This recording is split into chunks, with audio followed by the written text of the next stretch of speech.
A notification sound makes your stomach drop. You reread a message 5 times, looking for a hidden meaning.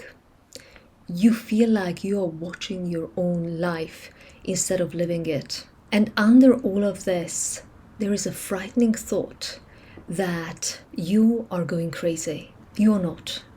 What you're feeling is real and it makes sense. But it's not a sign that something is wrong with you. When someone you love and trust betrays you, it doesn't only break your heart, it makes you question what's real and what isn't, which feels like going crazy. You're having a normal reaction to something that shattered your world. Long before the discovery day, some part of you knew a phone turned face down, a change in how they touched you, or maybe didn't.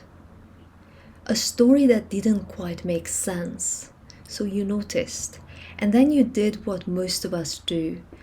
You talked yourself out of it, or you asked and you were told that you were just imagining things. You were being insecure or looking for problems. So you let it go. You chose to trust them over your own gut. Then you find out that you were right all along. That's the moment your reality starts to come apart. Your instincts were right about this, and you were talked out of it by the person that you trust most. And now your mind won't stay still. You question every trip, every late night, every ordinary thing that happened. You're watching your own past rearrange itself, and you can't stop it because you no longer know which parts were real. And then, of course, there is your partner. The one who held you when you were sick is the same person who lied to your face for months. Your mind just can't fit those two people into the same body. So it flips between these two. 1 minute, you miss them so much that you can't breathe. The other, you are sick with rage at what they did. And you ask yourself, if you could be this wrong about the most important thing in your life, what else were you wrong about? So you start second guessing all of it. Your judgment, your memory, your read on people, your gut. And on top of it all, your mind doesn't seem to obey you anymore. The same scene plays on a loop, a detail you never really heard or could confirm, a conversation you were not part of, but your brain imagines it. So you tell yourself to stop thinking about it, but you can't. At 3 o'clock in the morning, you're doing math on dates and locations.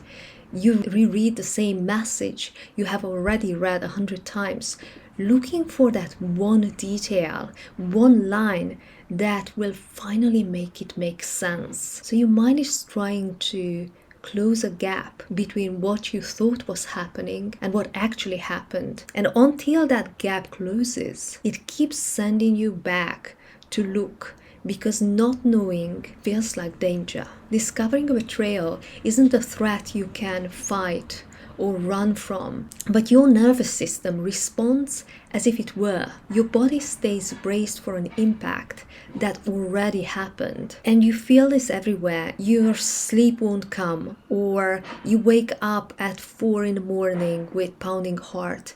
You can't eat, or maybe you can't stop eating. There's a pit in your stomach that never fully leaves, a tightness in your chest, a constant feeling of exhaustion. Your moods swing from grief to rage to numbness, and none of this feels like you anymore. All this stress makes it hard to think. So you might lose words, you might forget why you walked into the room, and you're feeling like you are failing at basic life. And that becomes one more piece of proof that something is wrong with you. But actually it isn't. A body under this much stress doesn't work the way it usually does. But there are some things that you can do to help yourself. Name the state you are in. Something as plain as, this is my nervous system in survival mode. I'm not falling apart. It sounds simple, but it interrupts the story that says that something is fundamentally wrong with you, then give your body a signal of safety. Slower exhales than inhales. Make a self-soothing woo sound. Woo.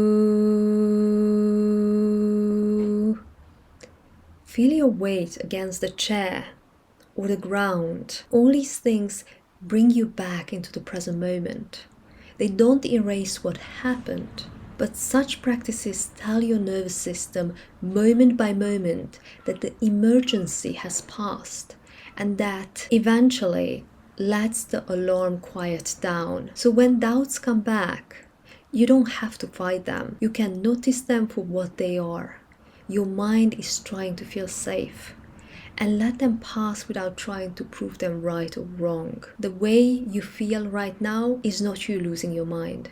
It's your mind and body doing what you're built to do when facing betrayal. It won't feel like this forever. The alarm quiets down, the memories stop rearranging themselves, and you will finally start believing in your gut again and trusting it. It is a slow process, but it doesn't happen by force. It happens when you're learning to feel safe again.